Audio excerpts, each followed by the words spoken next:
Good morning, my brothers and sisters. Welcome to episode number 3 in Psalms, specifically Psalm 23.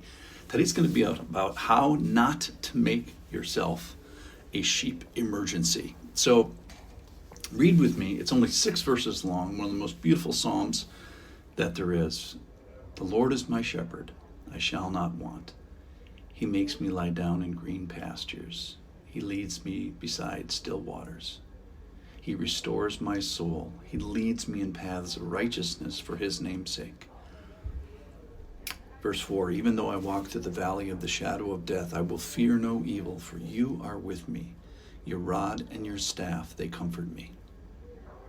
You prepare a table before me in the presence of mine enemies. You anoint my head with oil. My cup overflows.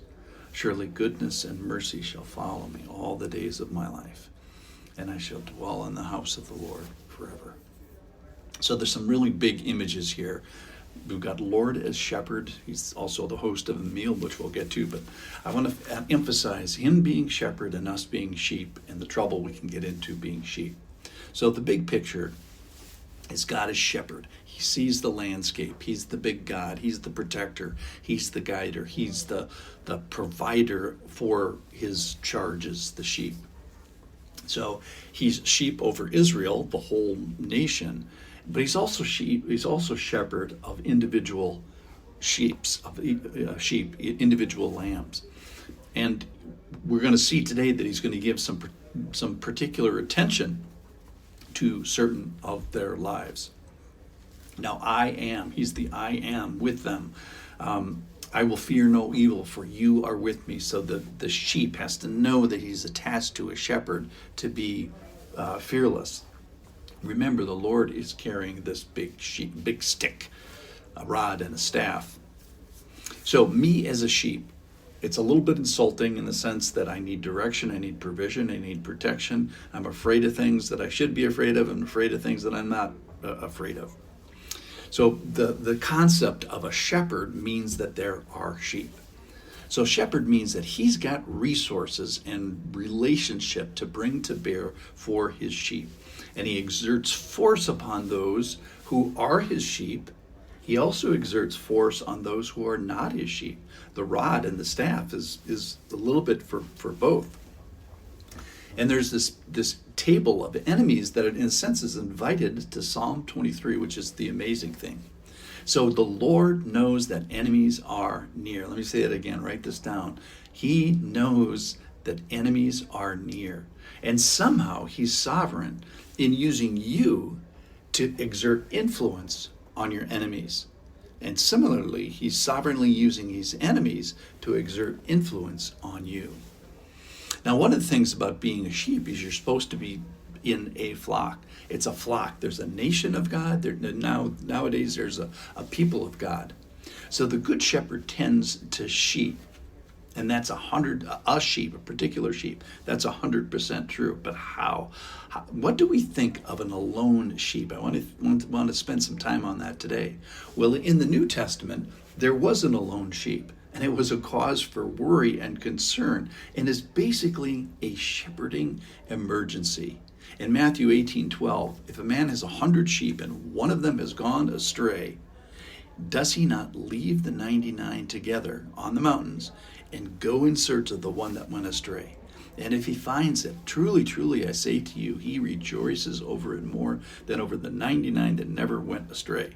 So it is not the will of my Father who is in heaven that one of these little ones should perish. So the good shepherd is tending to a flock. That's 100% true. So a good question is, are you a part of a flock, or have you gone astray? A solo sheep, almost by definition, is a sheep in trouble. A solo sheep is a sheep emergency. And a charge here is to not make yourself a sheep emergency. So Psalm 23 is anything but a sheep astray emergency. It's a statement, a stake in the ground of a good relationship, of an ongoing, realistic relationship with the shepherd. So let me just say that I've heard of some solo sheeping referred to as like this higher level Christianity, as if I couldn't spoil my spirituality with the knuckleheads that you find at a church, as if doing this together in community, in a flock, is somehow less than doing it alone. There's only one problem with it, and that is it's not in the Bible. There's no theological or practical understanding of a solo individual Christian life today in the eyes of God outside the church.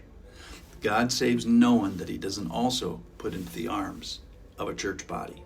So scripturally, solo sheep are what? An emergency. And they take resources. They took the shepherd out of the flock to go find him. So maybe you've wandered away from the flock. Maybe you have made yourself a bit of a sheep emergency and have found yourself in trouble that you didn't mean to get yourself into. Well, the good news is there's a shepherd for you. And what might you like him to shepherd you through? What trouble can he meet you?